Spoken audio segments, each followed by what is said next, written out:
In this wide, vast world, and this, there's so much to think about, there's so many things to do, but creativity is something that us as artists have, and that's what strives us to do better, or that's a goal for a lot of people, is to create their own style.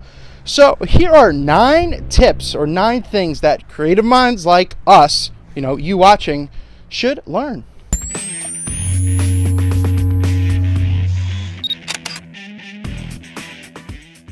And one of the first things that's probably something good to teach yourself or to learn as to creativity in the mind is to not aim for better, it's to aim for something different.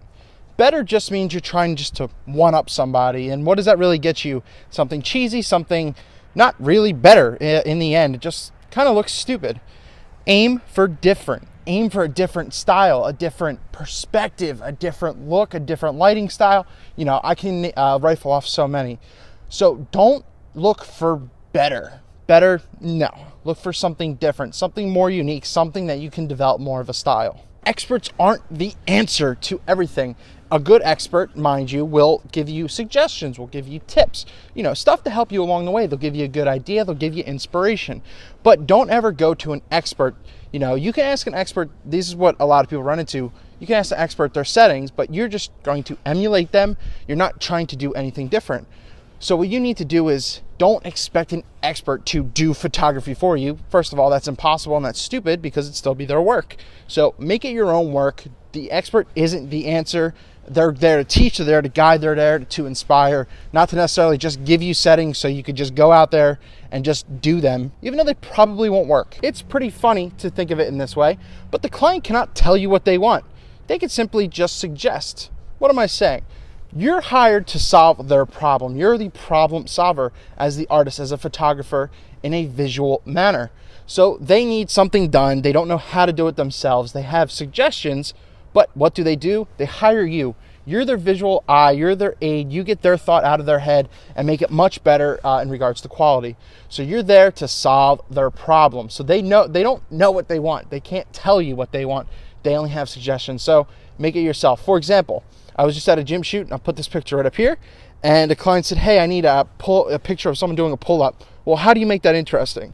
So I said, all right, help me move out these pull-up bars, and give me a ladder. I'm going to go up near the ceiling. I'm going to shoot down at a wider angle and get someone doing a pull-up. So as you see, that's what that is. Yeah, I cut off his fingers. It was fast-paced. I had another shot where they were in there. But just something like that, go above and beyond, and just, it's great to hear the client go, whoa. One of the biggest things is to not be intimidated in doing something larger, a larger gig, a larger venue, or just something that has more importance behind it. Well, why? Simply because it challenges you. It pushes you to use your vision, your creativity, your skills, your knowledge to get this job done. So if that's the case, you're using all that you have in here, to project your vision out there, and that should lead to better work. So don't be afraid to challenge yourself to do something big, different, something new, something creative, because you're going to get something good from it because it's challenging you. So don't be afraid of larger work. It's probably going to create some pretty good shots. I feel this is one of the biggest things to learn, and it is make mistakes. Right now, make a mistake. Go ahead. Why? Because you learn from your mistakes. You learn on the fly. If you're at a wedding and something goes wrong, or you forgot to put your SD card in or your battery in, you're going to learn for next time. So make mistakes. I want you to go out and make them right now, or learn exactly what happened from your mistakes. And that's one of the biggest things. So that way you can think on your feet. You're still thinking creatively, especially if you're at a shoot and something goes wrong or some mistake. Maybe you left the camera at home, borrow your assistance. It's just thinking on your feet. So make a mistake and learn quickly how to solve the problem. There is nothing absolutely wrong with a simple photo. Now, what does that mean? Well, I'll give you the adverse side. Basically, a bad photo, as you would call it, is something that has too much information. There's too much in the background. There's just so many things going on. You're like, what the hell is going on in this photo? And you do see it a lot. Well, a simple photo, it tells one story in one way, and it's just way more, it's less distracting. So in a simple photo, you know what's going on. There's no distractions in the background. There's less clutter. It tells a story. In a bad photo, there's just too much going on. There could just be a ton of information, cluttered backgrounds, and you're just trying to say too many things at once. Take a step back. Simplistic is actually pretty key. It's a pretty good thing to try and do. Next thing you kind of really learn is don't sell yourself in regards to price. Price is a negative connotation. Give value to a customer, not a price. Now, for example, a lot of people compete saying, oh, this one does it for $2,500, I'll do it for $2,400. All right, well, that's a pissing contest if you ask me. So instead, sell your value. Say why you're giving the $2,400, not just a price. Show your work, tell them exactly what they're getting, over-deliver, oversell yourself, and it looks better than just saying, oh, this is a price. The client wants value. They want quality, not just quantity. So it's not a price. Once again, it's not a competition that you're trying to do. You sell yourself at value so it doesn't look like it's just a price for something.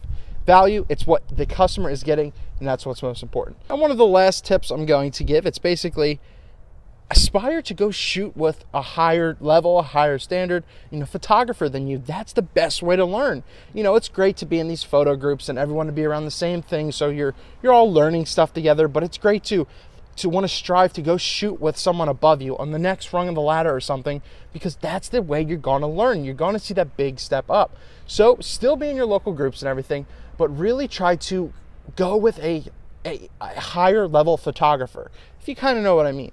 It's really going to help you out. It's going to make you, see what you're doing wrong. And maybe now you could teach that group you're in, or just some way to just get a higher education in regards to photography. And one of the last tips is probably the most important tip. Artists create. They don't just sit around. If you sit around, you're not creating, you're thinking. That's great and everything. But unless you're doing it, you're not an artist. Go out and do it. Go out and shoot. Try something new. Even if it's something simple that you haven't done before, or it's out of your norm, your comfort zone, get the hell out and do it. Why not? Go out there, create art. Create something you could put online, something you could be like, damn, I took that shot. I'm proud. That's on my website. Go look at it. And, those are some of your best stuff. And you might get a whoa, like, wow, that's a great shot.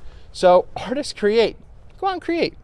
Eric Rossi, the guy with the eye, giving you 9 ways to learn about a little more creativity. Hopefully that can get into your everyday process, so that way you can be a little more creative. That's the point of this. So let me know down below. Give me a thumbs up. Hit the old subscribe if you like this.